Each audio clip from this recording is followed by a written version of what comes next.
कि संधि क्या होती है। चाहे आप स्टूडेंट हैं या फिर आपने पहले संधि सीखी है, यह दोनों के लिए ही फ़ायदेमंद है, क्योंकि आज हम संधि के बारे में आपको ऐसी छोटी छोटी बातें बताने वाले हैं जो आपने शायद पहले कभी नहीं सीखी। तो सबसे पहले संधि की परिभाषा से शुरुआत करते हैं कि संधि कहते किसे हैं। तो दो निकटवर्ती वर्णों के मेल से जो परिवर्तन होता है उसे ही हम संधि कहते हैं।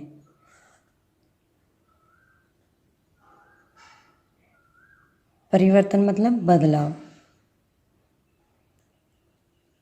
दो निकटवर्ती वर्णों के मेल से जो परिवर्तन होता है उसे ही हम संधि कहते हैं। दो निकट आने चाहिए वर्ण, पास पास जो वर्ण आएंगे उनको मिलाने से जो उसमें परिवर्तन होता है, जो उसमें बदलाव होता है, उसे ही संधि कहते हैं। अब यह परिभाषा हम एग्जाम्पल से समझते हैं। एक उदाहरण देते हैं हम, जैसे हमारा एक शब्द है हिम और एक शब्द है आल्य। जब हम इन दोनों को मिलाएंगे तो क्या बनेगा। वैसे तो हम रट लेते हैं कि हिम प्लस आल्य हिमालय होता है, लेकिन यह बनता कैसे है हमें वही पता लगाना है कि हिम में जब आल्य मिलाते हैं तो हिमालय कैसे बनता है। अब निकटवर्ती वर्ण कौन से हैं, सबसे पहले वो जानते हैं। पहले शब्द का अंतिम वर्ण और दूसरे शब्द का प्रथम वर्ण। पहले शब्द का अंतिम वर्ण और इधर प्रथम वर्ण, इन दोनों के मिलान से जो परिवर्तन होगा उसे हम क्या कहेंगे, संधि कहेंगे। अब ये इधर हमारा, हम पहले इसको अंडरलाइन कर लेते हैं। मैं हमारा अंतिम वर्ण नहीं है क्योंकि मैं व्यंजन है, इसके अंदर हमारा स्वर मिला हुआ है, एक ध्वनि और मिली हुई है, तो हम पहले उसको अलग करते हैं। मैं में हमारा क्या मिला हुआ है, ये मैं के नीचे हमने हलंत लगा दिया तो हमारा मैं जो है वो आधा हो गया। इसमें से फिर क्या बाहर आ गया है हमारा अ। इस शब्द का हम प्रथम वर्ण लेंगे, वो है हमारा आ। अब हमें पता है जब हम ए में आ मिलाते हैं तो हमारा बनता है अ। इधर हमारा मैं आधा है, इसको हम नीचे ले आते हैं। मैं में जब आ मिलेगा तो हमारा जो शब्द है वो बन जाएगा, पूरा हो जाएगा, इसकी मात्रा इसके अंदर आ जाएगी और वो शब्द हो जाएगा हमारा माँ। अब हमने अंतिम वर्ण और प्रथम वर्ण को मिला दिया है, दोनों के मिलान से हमारा माँ बन गया है। अब हमें कुछ भी नहीं करना, जो हमारा आगे बच गया था उसको और जो पीछे बचा था उसको हम सेम ऐसे ही लिखते हैं। आगे था हमारा ही, पीछे था ल, और हमारा शब्द जो है वो बन गया हिमालय। तो हमें अब रटने की बिल्कुल भी ज़रूरत नहीं पड़ी, हमें पता चल गया कि हमारा जो ये शब्द है, ये जो वर्ण हैं ये एक दूसरे में कैसे मिलते हैं और फिर जो परिवर्तन है वो कैसे होता है, कहते हैं संधि। अब संधि निकटवर्ती वर्णों के मेल से होता है, परिवर्तन होता है। ऐसे ही जो संधि विच्छेद होता है हमारा, संधि विच्छेद वो क्या होता है,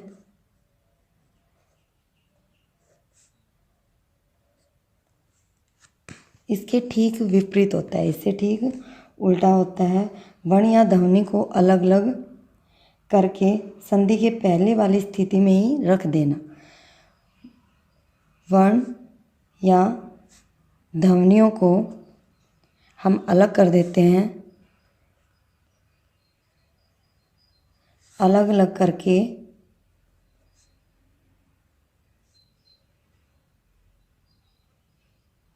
संधि से पहले वाली स्थिति में ही दोबारा रख देना।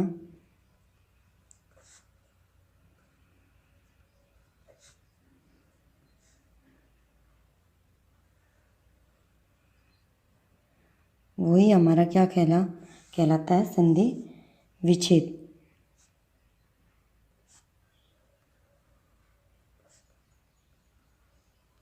ये हमारा संधि विच्छेद कहलाता है। देखिए जो हमने पहले शब्द लिया था सेम हम वही लेते हैं। जैसे हमारा एक शब्द है हिमालय, ये हमारा संधि के बाद बना था, लेकिन इसकी वर्ण और ध्वनियों को हम अलग अलग करके संधि से पहले वाली स्थिति में जब रख देंगे तो उसे हम क्या कहेंगे, संधि विच्छेद कहेंगे। अब हमें पता है कि हमने संधि किसकी की थी, दो निकटवर्ती वर्णों से की थी। निकटवर्ती वर्ण हमारे क्या थे, म था और आ था। तो हम इसे तोड़ देते हैं, हिम प्लस आलय, यही हमारा क्या हो गया, संधि विच्छेद हो गया। यहाँ एक चीज़ ध्यान रखना हमें कि हमारे जो शब्द टूटते हैं दोनों का सार्थक अर्थ होना चाहिए, निरर्थक नहीं होना चाहिए। हम यहाँ पे हिम नहीं लिख सकते क्योंकि हिम कोई सार्थक शब्द नहीं है। तो जो भी हम शब्द बनाएं वो हमेशा क्या होना चाहिए, हमारा सार्थक होना चाहिए, उसका सार्थक अर्थ निकलना चाहिए। अब हम बढ़ते हैं आगे और अब हम समझते हैं कि संधि कितनी प्रकार की होती है, संधि के कितने भेद हैं। तो दोस्तों हमारे संधि के 3 भेद होते हैं। सबसे पहले जो आता है हमारा वो होता है स्वर संधि। नंबर 2 पे जो हमारा आता है वह होता है व्यंजन संधि। और तीसरे नंबर पे आता है विसर्ग संधि। 3 प्रकार की होती है हमारी स्वर संधि। जब हम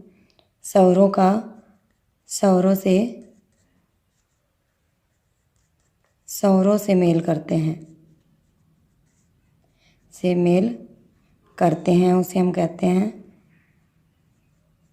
उसे हम स्वर संधि कहते हैं। तो आज हम पहले पढ़ने वाले हैं वो है हमारी स्वर संधि। सबसे पहले हम आज पढ़ेंगे स्वर संधि। जब हम किसी स्वर के साथ ही मेल करते हैं, निकटवर्ती वर्ण जो होंगे हमारे वो दोनों ही वर्ण क्या होंगे, हमारे स्वर होंगे। जब हम स्वरों के साथ मेल करेंगे तब हमारी बनेगी स्वर संधि। जैसे हमने ये शब्द लिया था, ये हमारा था स्वर संधि का ही था।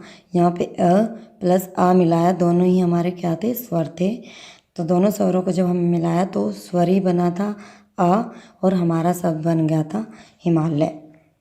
अब हम देखते हैं कि स्वर संधि के कितने भेद हैं। सबसे पहले स्वर संधि के भेद लिख लेते हैं हम। स्वर संधि के भेद।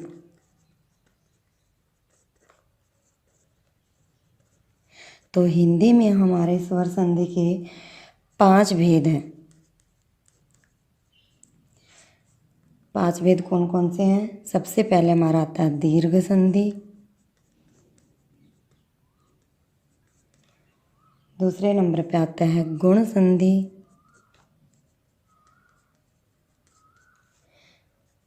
तीसरे नंबर पे आता है हमारा वृद्धि संधि। और चौथे नंबर पे हमारा आता है यण संधि। और 5वां है अयादि संधि। तो आज हम स्वर संधि पढ़ते हैं। स्वर संधि में सबसे पहले हम दीर्घ संधि पढ़ेंगे। दीर्घ संधि किसे कहते हैं? दीर्घ संधि के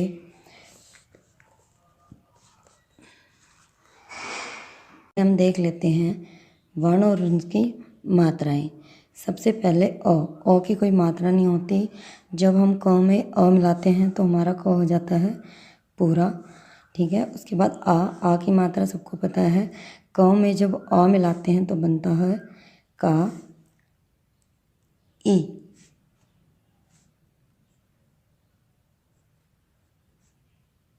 ई की मात्रा ये हमारी जिसको हम ई बोलते हैं, छोटी ई, इसकी मात्रा ऐसे आगे से लगती है। तो क में जब हम ए मिलाएंगे तो बनेगा कि ई। ये मात्रा क में जब हम ई मिलाएंगे तो बनेगा की। उ ऊ की मात्रा होती है, जब हम क में उ मिलाएंगे तो बनेगा कु। बड़ा ऊ, जिसको हम बोलेंगे ऊ। ऊ की मात्रा जब हम क में ऊ की मात्रा लगाएंगे तो बनेगा कु। उसके बाद आता है हमारा री। हो गई री की मात्रा, जब हम क में री मिलाएंगे तो बनेगा क्री।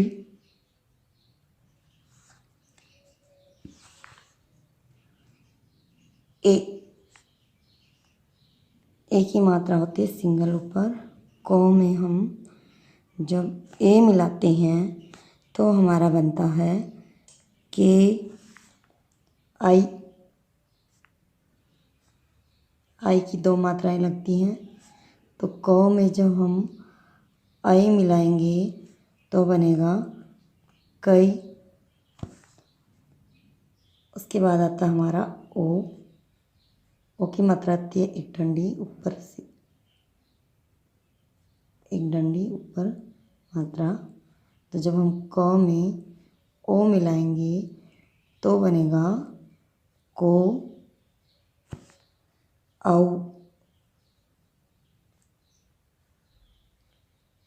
ऊपर आ जाएंगी दो मात्राएं, जब क में हम औ मिलाएंगे तो बनेगा कौ।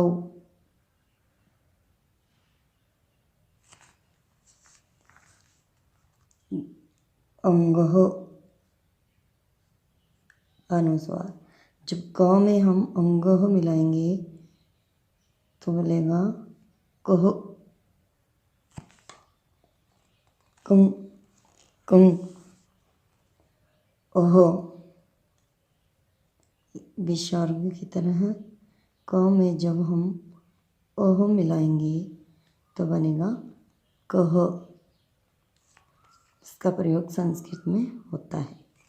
तो संधि सीखने से पहले हमें मिलान करना चाहिए। जब हम आधे क में अ मिलाएंगे तो बनता है क में आ मिलाएंगे तो बनेगा का। जैसे हिंदी में 12 खड़ी होती है, सेम वैसे ही क में छोटी ई मिलाएंगे कि। क में ई मिलाएंगे तो की। क में ऊ मिलाएंगे तो कु। क में ऊ मिलाएंगे तो कु। क में री मिलाएंगे तो क्री। क में ए मिलाएंगे तो के। क में ऐ मिलाएंगे तो कई। क में ओ मिलाएंगे तो को।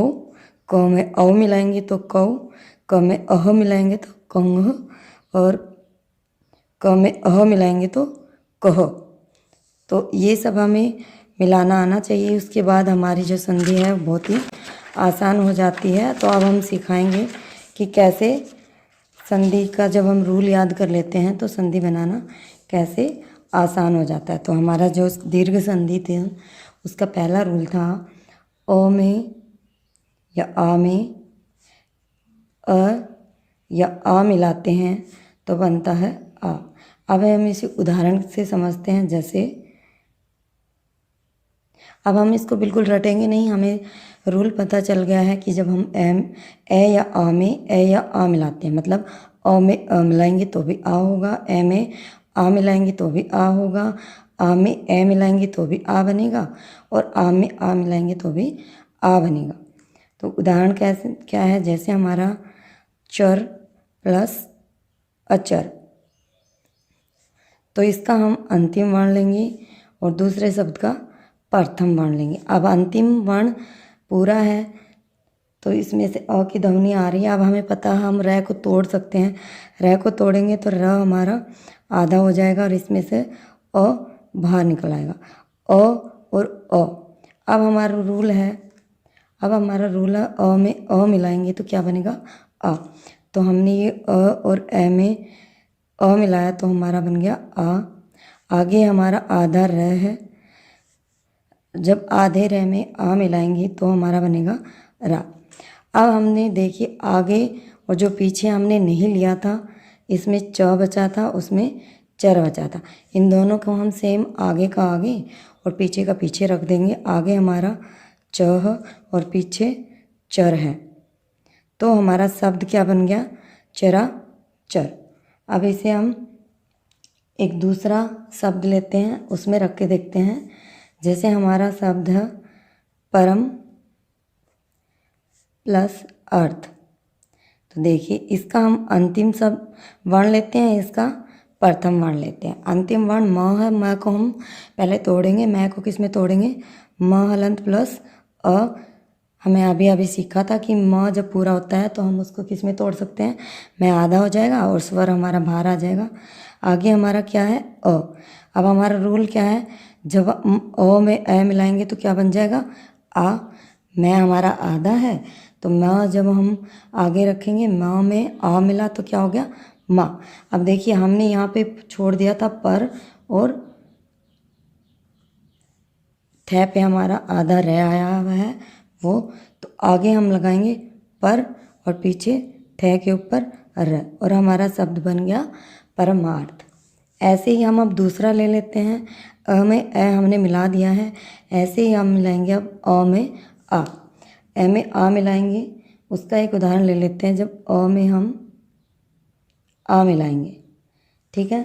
जैसे हमारा एक शब्द है शिव प्लस आल्य, ठीक है। क्या है? शिव प्लस आल्य। अब इसका अंतिम लेंगे, उसका फर्स्ट लेंगे। आप समझ ही गए होंगे। व को हमें पहले तोड़ना है। आ गया है, आगे इसका प्रथम वर्ण आ है। इन दोनों को जब हम मिलाएंगे तो हमारा बनेगा आ। अब व हमारा आधा है, जब हम वो में आ मिलाएंगे तो हमारा बन गया वा। तो ये हमारा परिवर्तन हो गया है। आगे हमारा था छोटा सी, पीछे हमारा था ल और य, तो हमारा शब्द क्या बन गया?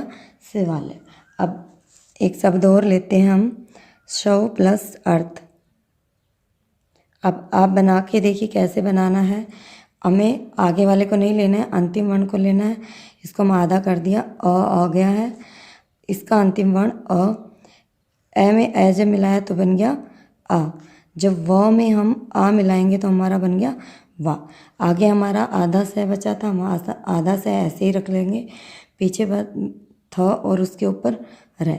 हमें आगे का आगे लिख देना है। हमारा इसका अंतिम वर्ण इसका प्रथम वर्ण मिल के बन गया था इधर हमारा व। आगे का हम आगे रख देंगे, पीछे का हम पीछे रख देंगे, और हमारा जो शब्द है वो बन गया स्वार्थ। ऐसे ही हम एक अगला रूल ले लेते हैं। जब हम अ में आ मिलाएंगे तो भी हमारा क्या बनेगा? आ। इसका एक एग्जाम्पल ले लेते हैं, शिव प्लस आल्य।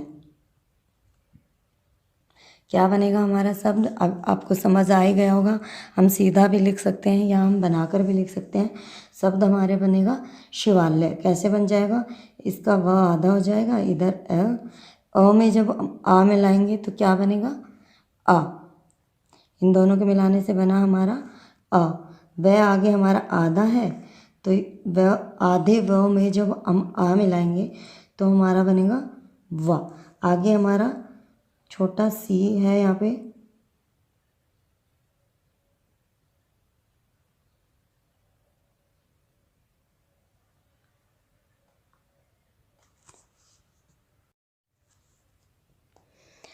अब आगे इसी का एक लिखते हैं। आगे आ में जब अ मिलाएंगे तो भी क्या होगा?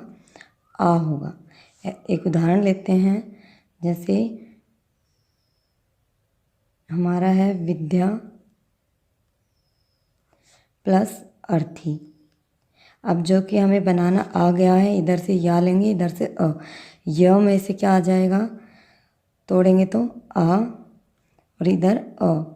जब आ में हमने अ मिलाया तो हमारा बना रूल है क्या बना? आ में अ मिलाया तो बना आ। अब यह हमारा आधा है, हमने अभी सीखा था। यह में आ मिलाएंगे तो क्या बनेगा हमारा? या।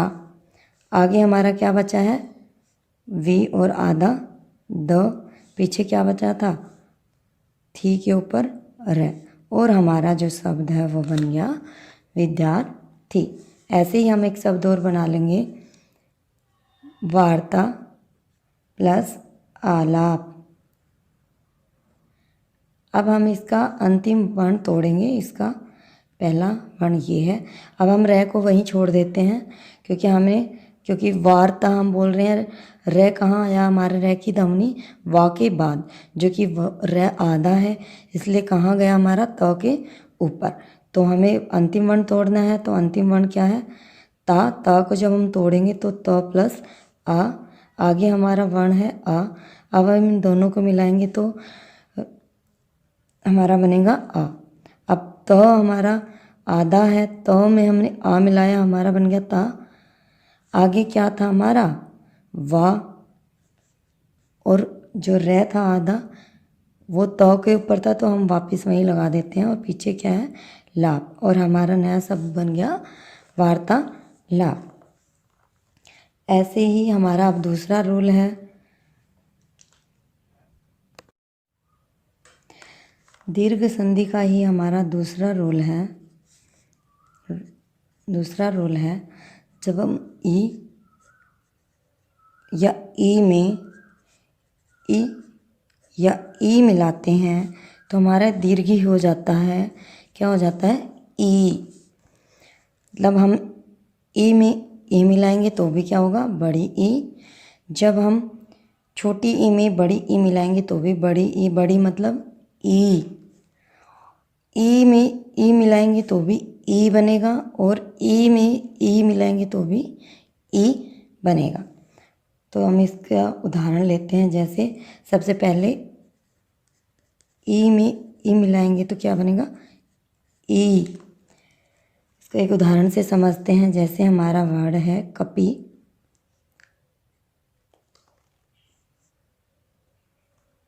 पहले छोटी ई का लेते हैं। छोटी ई का है हमारा रवि प्लस इंद्र। अब हमको इसका अंतिम वर्ण लेना है, इसका पहला वर्ण लेना है। तो इसको तोड़ लेते हैं। व हलंत आधा हो गया है। इसमें से हमारा ई क्या है? अब इसमें मात्रा देखनी है। किसकी मात्रा है? छोटी ई की। तो हमें छोटी ई बाहर ऐसे लिख देना है। और इधर प्रथम वर्ण क्या हमारा? ई है। अब हमें इन दोनों के मिलान से हमारा क्या बना? बड़ी ई। क्योंकि रूल है हमारा, जब हम व में बड़ी ई मिलाएंगे तो हमारा ये व आधा है, इसमें हम बड़ी ई मिलाएंगे तो ये इसकी मात्रा इस पे आ जाएगा। क्या बनेगा? वी। आगे क्या था हमारा? र था, पीछे आधा न और द्र। हमारा शब्द क्या बन गया? रविंद्र। ऐसे ही हम जब छोटी ई में बड़ी ई मिलाएंगे, मतलब ई में ई मिलाएंगे तो भी क्या बनेगा? ई बनेगा। जिसके एग्जाम्पल से समझते हैं। जैसे कपी प्लस ईस। अब हमारा इसका अंतिम वर्ण क्या है? प में किसकी मात्रा है? छोटी ई की है। और इधर भी हमारा क्या है? इधर हमारा बड़ी ई है। अब हमें रूल पता लग गया, जब हम छोटी ई में बड़ी ई मिलाते हैं तो हमारा क्या बनता है? हमेशा दीर्घ हो जाती है, बड़ी हो जाती है। तो ये हो गया हमारा ई। प हमारा आधा है, तो हम प में जब बड़ी ई मिलाएंगे तो क्या हो गया? पी। तो यहाँ पर देखो, हमें रटने की बिल्कुल ज़रूरत नहीं पड़ रही है। हम छोटे से समझ रहे हैं बिल्कुल कि किस में क्या मिलाते हैं तब हमारा क्या बनता है। तो हमारा जब प में ई मिला दिया तो बन गया पी। आगे हमारा था क, पीछे था हमारा शब्द बन गया कपीस। ऐसे ही हम बड़ी ई में ई मिलाएंगे तो भी हमारा क्या बनेगा? ई बनेगा। इसका एक उदाहरण लेते हैं। जैसे नारी प्लस इच्छा। देखिए इसमें क्या है? र में क्या मिला हुआ है? बड़ी ई प्लस इधर से ई। दोनों के मिलान से हमारा क्या बन गया? ई बन गया। र में जब हमने ई मिलाया तो क्या बना? री। अब हम आगे का आगे लिख देंगे और पीछे का पीछे, और हमारा शब्द बन गया नारी छा।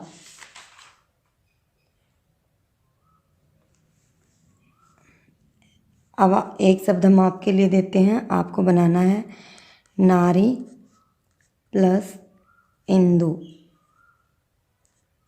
इसका अब आप बनाएंगे, क्या बनेगा, बिल्कुल जैसे हमने सिखाया है ऐसे तोड़ तोड़ के ही बनाना है आपको।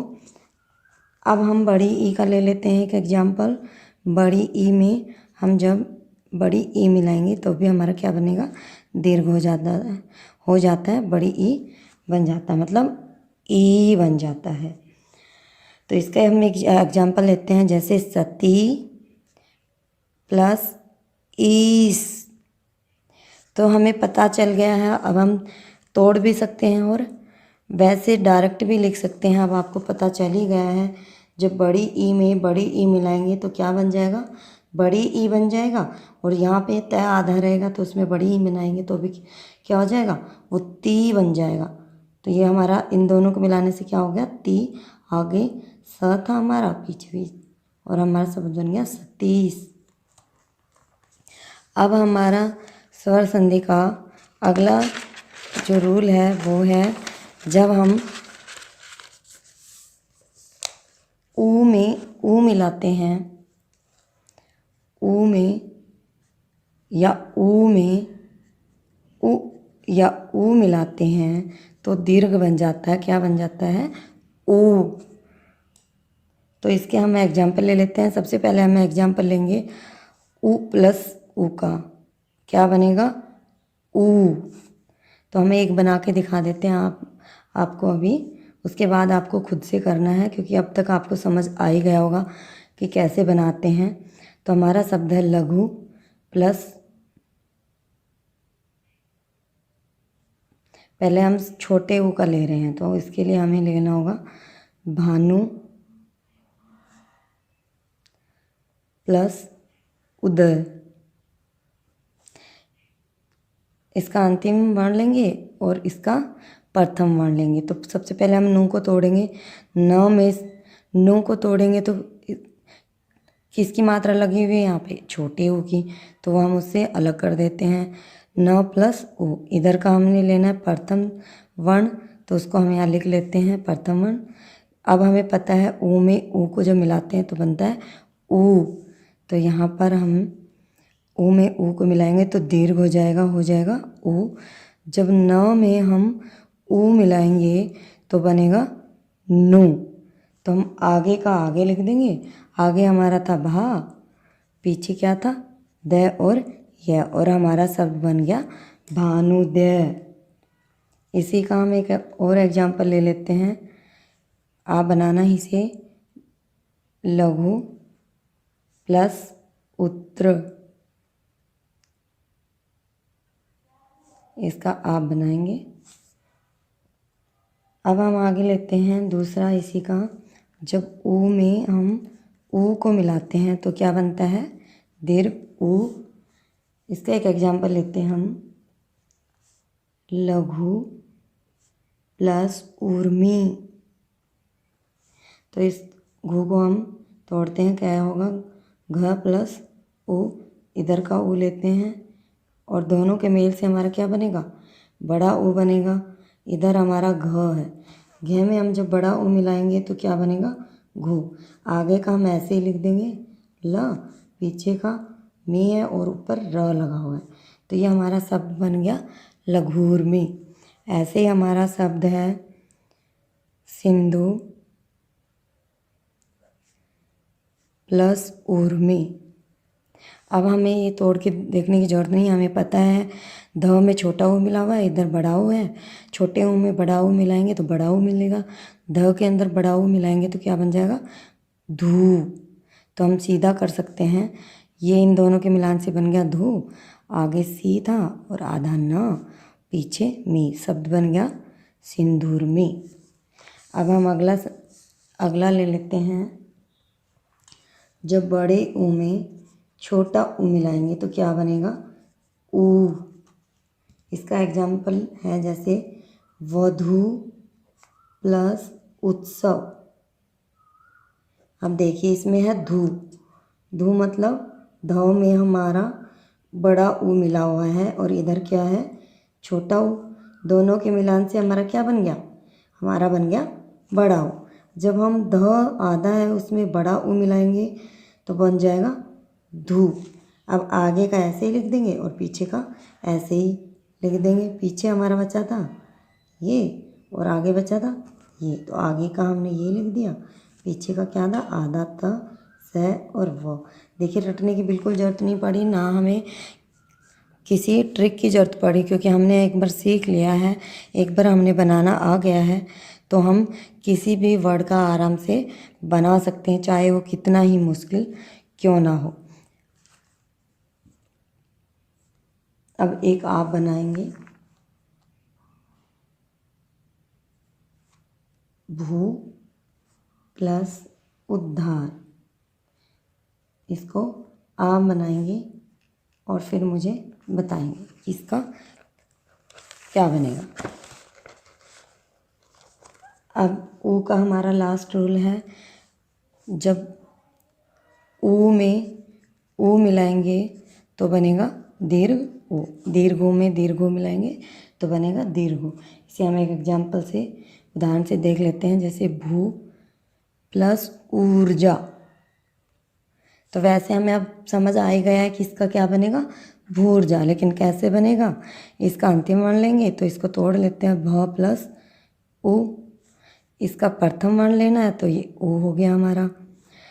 अब हमें पता है इन दोनों के मिलान से हमारा क्या बनेगा ऊ बनेगा। आगे हमारा आधा भय है तो आधे भय में बड़ा ऊ मिलाएंगे तो क्या बनेगा भू।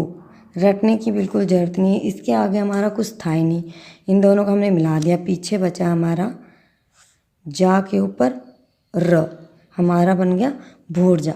ये देखिए हमें बिल्कुल भी रटने की ज़रूरत नहीं है कि कैसे लिखेंगे, भू ऊर्जा लिखेंगे क्या बनेगा, कैसे लिखेंगे। हमें अशुद्धि संशोधन भी इसी से हो जाता है कि हमें शब्द लिखना कैसे है, वर्तनी संशोधन हो जाता है इससे कि हम कैसे बोलेंगे कैसे लिखेंगे, ये सब इसी से हमें संधि करने से ही पता चल जाता है। अब इसका एक एग्जाम्पल मैं आपके लिए देती हूँ, आपको बनाना है, आसान सा है, वधु प्लस ऊर्जा। क्या है वधु प्लस ऊर्जा। अब ये आपको बनाना है, जैसे मैं तोड़ के बना रही हूँ सेम ऐसे ही बनाना है। तो दोस्तों आज ये हमारी थी दीर्घ संधि, ऐसे हम बाकी सारी संधि सीखेंगे, बहुत ही आसान तरीके से सीखेंगे। हमें बस रूल याद करना है, रूल करवाते करवाते ही हमें याद हो जाता है। जब हम इतने एग्जाम्पल करेंगे तो करवाते करवाते हमें रूल याद हो जाता है। आज हमने क्या रूल याद करे हैं, अब देखें हम यहाँ पे लिख सकते हैं। सबसे पहले हमने याद करा था अ में अ या आ में जब हम अ या आ मिलाते हैं तो क्या बनता है हमारा आ बनता है। ऐसे ही ई या ई में जब हम ई या ई मिलाते हैं तो भी हमारा क्या बनता है ई बनता है। जब ऊ या ऊ में हम ऊ या ऊ मिलाते हैं तो भी क्या बनता है दीर्घ बनता है।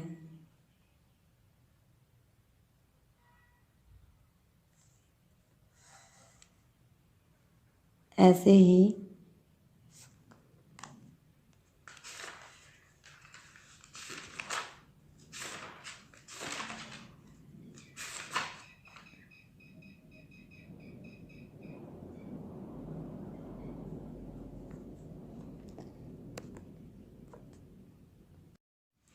तो दीर्घ संधि का जो आखिरी रूल है वो हमारा है, जब री में हम री मिलाते हैं तो री क्या हो जाती है दीर्घ हो जाती है। दीर्घ मतलब बड़ी, इसकी मात्रा ऐसे लगती है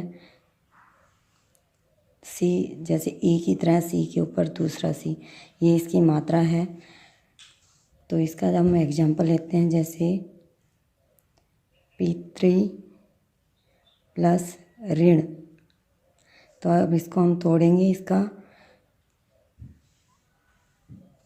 इसका अंतिम वर्ण जो है हमारा वह त को आधा, और इसमें हमारा ये रे की मात्रा लगी हुई है तो हम रे को इसमें से अलग कर लेंगे। आगे हमारा री है, इसका प्रथम वर्ण, अब इन दोनों के मिलान से हमें पता है कि री दीर्घ हो जाती है, तो ये हमारा दीर्घ री हो गया। तय में हम जब दीर्घ री मिलाएंगे तो इसकी मात्रा इसमें आ जाएगी और वो होगी ऐसे। आगे हमारा जो था, जो हमारा बच गया वो हम आगे लगाएंगे। पीछे हमारा डाउन बच गया तो पीछे हाँ, और शब्द हमारा बन गया पितृण। ऐसे ही हमारा दूसरा शब्द है मातृ प्लस ऋण। पितृण का मतलब पितृ का, पिता का ऋण, से ही माता का मातृ प्लस ऋण। अब ये आप बनाएंगे। बड़ी री के साथ ऐसा कोई शब्द होता नहीं है। छोटी री में हम जब छोटी री मिलाएंगे तो ही बड़ी री होती है, इसी के शब्द ज़्यादातर मिलते हैं। तो आज हमने क्या सीखा, दीर्घ संधि सीखी। दीर्घ संधि के रूल हैं वो हमें अब याद हो गए हैं। कौन कौन से रूल हैं? जब हम ह्रस्व अ में दीर्घ आ या दीर्घ अ में ह्रस्व आ मिलाते हैं, मतलब अ में अ मिलाएं या अ में आ में ए या आ में आ, तो हमेशा क्या होगा, दीर्घ आ होगा। ऐसे ही ई या ई में हम ई या ई मिलाते हैं तो हमारा क्या बनता है, ई बनता है। ऊ में ऊ या ऊ में ऊ मिलाते हैं तो भी हमारा क्या बनता है, ऊ बनता है। री में जब हम री मिलाते हैं तो हमारा री दीर्घ हो जाता है और उसमें दीर्घ की मात्रा आ जाती है। तो हमने आज दीर्घ संधि सीखी। दीर्घ संधि के 4 हमने जो इसके रूल हैं वो सीखे। आशा है कि आप सबको ये समझ आ गया होगा। आप भी इसकी प्रैक्टिस करके देखें।